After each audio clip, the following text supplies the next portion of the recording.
అందరికీ నమస్కారం. నా పేరు doctor Kanchana Lakshmi, KR herbs Ayurveda clinic, Panjagutta.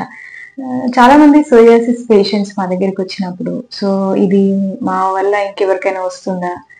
మా ఇంట్లో సోరియాసిస్ పేషెంట్స్ ఉండడం వల్ల మాకేమైనా వస్తుందా? ఇది అంటువ్యాధా? ఇట్లాంటి ప్రశ్నలు అడుగుతూ ఉంటారు.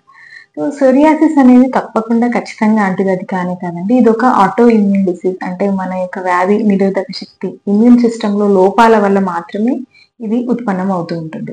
చూడ్డానికి చాలా ఇబ్బందికరంగా ఉండి ఎప్పుడైతే స్కేల్స్ అన్నీ రాలుతూ ఉంటాయో, అది ఇన్ఫెక్షన్ అని పేషెంట్స్ భ్రమపడుతూ ఉంటారు.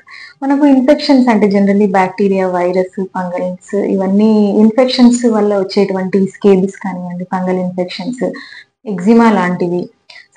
ఎక్కడైతే దురద ఉండి రసి కారుతూ ఉంటుందో, ఇట్లాంటి కండిషన్స్ మాత్రమే మనము ఒకరి నుంచి ఒకరికి జనరల్‌గా స్ప్రెడ్ అవుతూ ఉంటుంది. కానీ ఈ ఇన్ఫెక్షన్స్ వల్ల సోరియాసిస్ అనేది ట్రిగర్ అయ్యే అవకాశాలున్నాయి గానీ, సోరియాసిస్ మాత్రం ఎప్పటికీ అంటువ్యాధి కానే కాదు.